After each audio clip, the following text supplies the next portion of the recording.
Assalamualaikum warahmatullahi wabarakatuh. Saya Suti Herawani, NIM 3321049. Baiklah, di sini saya akan menjelaskan tentang materi tentang teori produksi dalam Islam. Yang pertama yaitu konsep teori produksi Islam. Dalam bahasa Arab, arti produksi berasal dari akad, kata nataza yang berarti mewujudkan atau mengadakan sesuatu. Secara terminologi, produksi adalah menambah dan menciptakan kegunaan suatu barang. Kegunaan suatu barang akan bertambah dari manfaat baru atau lebih dari semula. Sedangkan menurut Siddiq mendefinisikan kegiatan produksi sebagai penyediaan barang dan jasa dengan memperhatikan nilai keadilan dan kebajikan atau kemaslahatan bagi masyarakat. Secara umum, produksi adalah kegiatan menghasilkan barang atau jasa atau kegiatan menambahkan nilai guna dan manfaat suatu barang. Teori produksi merupakan mata rantai dari konsumsi, karena tanpa kegiatan produksi barang dan jasa tidak akan ada yang dikonsumsi. Oleh sebab itu, kegiatan produksi diwajibkan karena manusia itu butuh makan dan minum agar bisa hidup dan beribadah. Contohnya, manusia yang juga perlu pakaian untuk menutup aurat dan untuk beribadah, tetapi semua itu dapat diperoleh dan dinikmati manusia tanpa kelelah menjadi barang dan jasa yang siap dikonsumsi dengan proses produksi terlebih dahulu. Selanjutnya yaitu teori perilaku produsen dalam Islam. Teori perilaku produsen dalam Islam merupakan ilmu yang mempelajari perilaku ekonomi manusia, di mana perilaku didasarkan agama Islam. Memproduksi suatu barang harus mempunyai hubungan dengan kebutuhan manusia, bukan untuk memproduksi barang mewah secara berlebihan yang tidak sesuai dengan kebutuhan manusia. Misalnya, barang tersebut mendatangkan kemaslahatan bagi manusia tetapi diharamkan oleh Allah Subhanahu wa Ta'ala.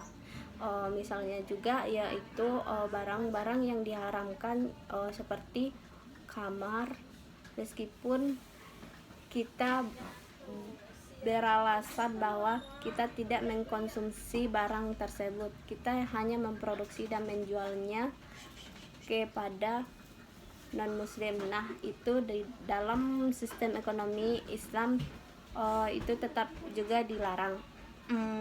Kegiatan produksi yaitu yang pertama membuat barang dan jasa, yang kedua menambah nilai guna barang dan jasa.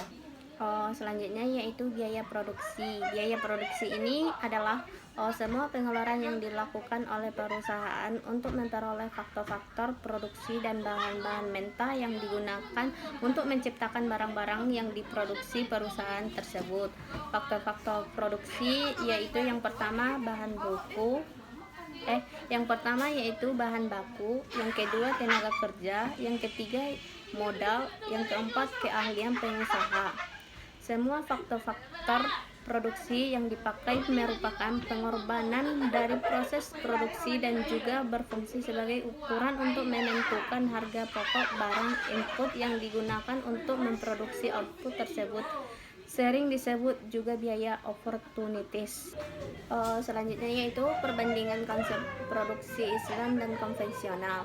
Produksi menurut Kaf dalam perspektif Islam sebagai usaha manusia untuk memperbaiki tidak hanya kondisi fisik materialnya tetapi juga moralitasnya, sebagai sarana untuk mencapai tujuan hidup dalam agama Islam, yaitu kebahagiaan dunia dan akhirat. Perintah produksi dalam Islam terdapat dalam Quran surah Yasin ayat 33-35. Tujuannya yaitu utama produksi dalam Islam adalah memaksimalkan maslahah. Produsen tidak hanya mengejar keuntungan maksimum saja, tetapi juga mengejar tujuan yang lebih luas, yaitu falah dunia dan akhirat.